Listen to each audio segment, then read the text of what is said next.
Hello, it's Scott Manley here, once again looking at Star Citizen. Now, on the occasion of the second anniversary of the completion of the crowdfunding, they've allowed everyone to fly all the Origin 300 series spacecraft. There are 4 variants. The stock one is the Origin 300i. Origin are supposed to be the luxury vehicle maker. They make very nice styled vehicles. This one has a pair of laser cannons on the wingtips. It is supposed to be a step up from the Aurora. It's the kind of the next package up, costing about $60 or thereabouts. And you'll get that if you have the AMD Mustang package right now. Now, the next step up is the Origin 315P. This, in terms of armament, doesn't have anything extra. It supposedly has an upgraded engine, but that certainly doesn't show itself in combat.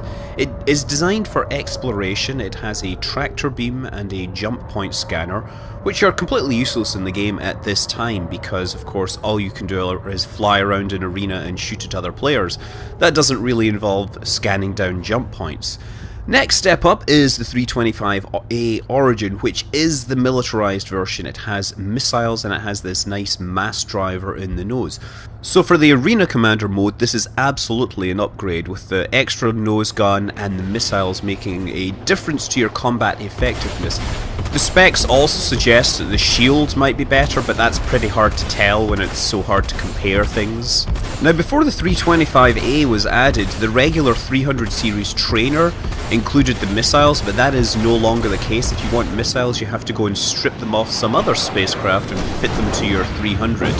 Finally, we have the 350R. This is built just to go fast. Unlike all the others, it has 2 engines instead of 1, which makes its top speed 300 versus the paltry 220 that we get on the other 300 series variants. But getting access to this right now does involve spending $125, or at least playing them during this week, when you can actually fly the race course the way it was intended. Now, they've made access to all of these available for the next few days, so you can try them all out and see how effective they are. But if you actually want to see what these things look like, if you want to get up and walk around, they're not in the hangar, right? They're only accessible through Arena Commander. However, in free flight mode, what you can do is find one of the landing pads and very carefully position yourself over it. And I will say that external view helps a great deal. What you're going to select one of the correct viewpoints and then hit tab, and if you hit tab, then it lets you rotate the spacecraft with the mouse. There we go. So now I can adjust with my joystick. This obviously requires a lot of work here to try and coordinate these. You can see that carefully labelled intake on the side, sucking in the vacuum of space. Now the undercarriage will come out, and I'll be able to put it down gently onto the landing pad and get out.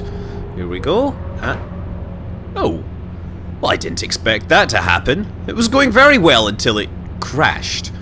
Apparently, destroying landing gear is a fatal proposition in Arena Commander. Okay, once again, the usual disclaimer for this is an alpha, expect bugs. Okay, core systems are operational. Now if we get down there, we can see... Oh, the landing pad is occupied by someone. Why, that ship looks completely intact. What, is he just sitting there with his landing gear broken or something? Sitting next to it? I wonder if I can land on top of it. Okay, you see, this is where I start getting distracted trying to show you about getting out and walking around. There's the landing gear. You can hear the landing gear come out. There's no indicators in the cockpit, but you can hear it. There we go. The mating dance of the Origin 315P, yes. This is exploring more than just jump points. Look at that there, huh? And I'm pushing the buttons and it won't let me out, so I think I have to actually sit on the landing pad. Okay, do not explode this time. I prefer it if I could gently deposit it on the surface. Let's just turn, get the nose lifted, and touchdown. I think that's us. So now you gotta push the F key to get out, and that may be assigned to a control, so don't be surprised if your spacecraft actually moves. Yeah, no, still not working. Come on, get out. There we go. Now it has taken. So now I can get out and wander around the expanse of my spaceship. Appreciate it from the outside, from every angle. Imagine that I actually own this in my own hangar rather than just the Arena Commander simulation which exists inside the hangar simulation. Yes, that's kind of confusing, isn't it? Arena Commander is a simulation inside a simulation. It is a fine example of the phenomena of the gameception. Oh look, we have some danger, high voltage, or hazardous high voltage and all that. Danger, danger, high voltage. So, yeah, so now I can wander around. I can imagine that it's there. You can see the tractor beam fixed on the front there. I'm not sure you can see the jump point scanning stuff. Those are the Omnisky 4 laser cannons. And yeah, you appreciate the paint job. The 315 and the 325 are essentially upgraded versions of the 300, which have different parts and different paint jobs. There's no actual differences to the hull, and in theory you can convert a 300 to a 325 just by buying the correct parts and adding them on. But right now, given that you can only really buy parts from Voyager direct, I would say don't even try it. If you feel like upgrading, and then in theory you can spend money on credits and buy the hardware and get yourself a better ship without the paint job. But that's a really bad idea. Please don't do that. Okay, so let's see if we can actually take off again. Now this can be glitchy as well. Sometimes the game doesn't see that you've actually landed. So let's... Nope. Nope. No, it does not want to lift off. It's... Oh, it's getting pulled down again. Despite being able... Look at my G-force indicator. I'm blacking out. There is that many G's holding me in place. I can go sideways and black out. Great. And the blackout actually works on external view as well. You know, apparently you can't look at your cameras either. Maybe it's confused that my doors are open. Come on, I'm gonna get this thing flying. Oh, look at him bouncing around in the cockpit here. Nose up, thrust. Nope. Come on, nose up, thrust. No. Okay. Oh, come on. Let's try going sideways. You can hear him going, oh. Okay. Catastrophic damage. Oh. Now we've lost both wings. And we've lost the spacecraft. Oh well. Yes, it's a good thing that these are all loaner ships and this is a simulation, because it would suck to lose your spacecraft in-game like that. Let's see if we can find our wreckage in space. Where is it? Over here. Where is it? Where's the landing pad? It needs a landing beacon so we can find it. There it is. You see that? And you can see the debris just floating above it. Let's see if we can shoot it. Come on, turn yourself. Just, here we go. And I think the lasers are actually going either side of it. There we go. Ah, there, we get lasers actually hitting the hull, you can see it. But the damage model has stopped working apparently. The damage model only works when it's actually being flown. There we go, look at the detail on that, look at it! As it floats away with a pilot mysteriously missing from the cockpit. So I wanted to actually try flying combat with the 350R, because the extra speed ought to make it a lot more fun against the AI. You see it actually has Omnisky 4 laser cannons. I thought those were supposed to be 3s, but I could be wrong. Anyway, you know, they have nerfed the AI in Arena Commander, in Vanduul Swarm, quite ridiculously. You can actually just put an asteroid between you and the aliens, and they will literally fly into it. In theory, I'm guessing you could just keep your distance from the Vanduul using your extreme speed, and watch them slowly pile themselves into asteroids. But the laser cannons are actually pretty potent. They do a serious amount of damage. The rapid fire weapons on the Hornet don't do nearly as much damage as these single laser cannons. Also, these laser cannons actually have longer range. So let's see if we can set ourselves up again. We'll try and put ourselves behind an asteroid and watch the AI kick in. Now obviously the AI was previously a lot better. They've deliberately turned it down, at least in the early stages, to make the game more entertaining, because, you know, having completely vicious AI is not necessarily fun for a single player gameplay experience. But to be fair, I feel that this has reached, you know, Stormtrooper levels of comedy, how inept the Vanduul are. They're supposed to be badass. I am honestly going to be quite interested to see when they add the Vanduul as a flyable ship. The Scythe will be added as a flyable ship, and we will see other players trying to exploit it. Either that or see other players realising that it is just about as good as a TIE fighter, which was of course cannon fodder. Who knows, it will be interesting to find out if there are people complaining that their $300 limited edition alien spaceship is rubbish compared to a $30 Aurora. Speaking of limited edition ships, they are having a sale this week, and by sale I mean they're just putting some limited edition ships back on sale again. So you know, you can pick up the Retaliator, the 350R, the M50, you know, the Cutlass Black, the Gladiator. All these ships are available, and they're available with 2-year insurance. And insurance is always good to have because things like this happen. I'm not sure what actually killed me there, but it worked very effectively. You can also get the Aurora LX, which was the first variant spaceship. It's actually not that good. It's basically a slightly upgraded version of the standard Aurora starter ship. But a lot of people are looking at it because you can get it with 2 years insurance, and then you can use a cross-chassis upgrade to upgrade it to any other spaceship, right? That's flyable, so you could get yourself for the same price a standalone Hornet for with 2 years insurance. That is fine, but don't get it as part of a game package, because if you use the cross-chassis upgrades, I don't think you get the extra credits or game boxes or various other things like that. Just do it on standalone spaceships if you are really, really wanting that.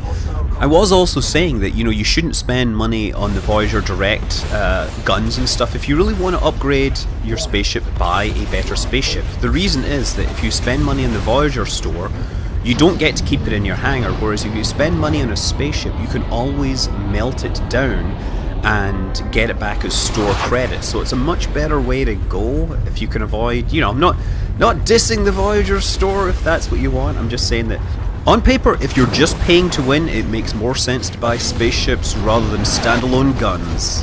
Anyway, despite its inherent fragility, the speed of the 350R make it a lot of fun in Arena Commander, at least especially in the early stages where you're dealing with AI that is highly likely to fly itself into asteroids. You can just play with the AI in the asteroid field, and then you get away with not firing a shot.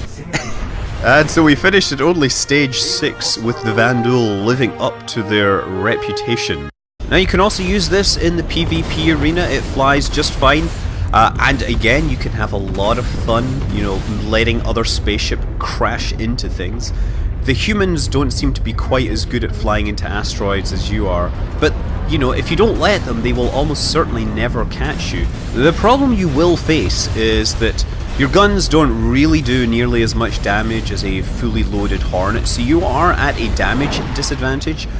And even if you can fly circles around your opponent like I'm doing here, you'll find that other players in the game are off shooting and killing things while you are off showing off your fancy flying skills and not actually getting much points for it. Kills count a lot more than actually just shooting the guy. Also, you'll find that if you're in a squad battle, that you're quite likely to end up getting shot by friendly fire as your friends start attacking. There's only one hostile here, and he is not getting a bead on me at all, but I start taking damage here from, yeah, I'm taking damage from friendly fire here, can you believe? Clearly they're jealous, but yeah, despite doing a lot of damage to this guy, somebody else gets credit for the kill. Still, it's a lot of fun flying this thing. The 325 is obviously the other option. The other two spacecraft, the 315 and 300, are practically identical, right? Although the 315 has all this extra hardware, it's not any use in Arena Commander. So if you're gonna get an upgrade just for Arena Commander, get the 325A that has actual extra guns and extra missiles. Now you'll notice that there are two targeting indicators. The one nearest my crosshair is for the lasers, and the one slightly further out, the little triangle, that is for the mass driver cannon on the nose. Obviously, you can swap that out if you can find a weapon which will fit in that slot, but it's not clear which ones always fit, and given the state of the UI for fitting up the spacecraft, you can find yourself experiencing a lot of frustration as you actually try to figure out which bits fit on which part of the spacecraft and why this bit doesn't fit there despite the fact that it looks like it should fit there, etc, etc. I'm sure at some point we will see modifications to the fitting system. It looks like it was designed to look really cool, but it isn't really that functional. Anyway, yeah, this is me trying to use the mass driver cannon. It's kind of hard. It has 100 shots of ammunition, 60mm shells apparently.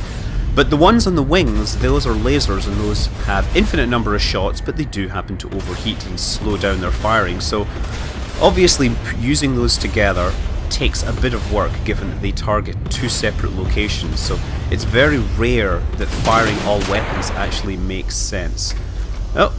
Oh, look, he's still alive! I'm trying to take down this Vanduul Prime, and he is just not managing to die.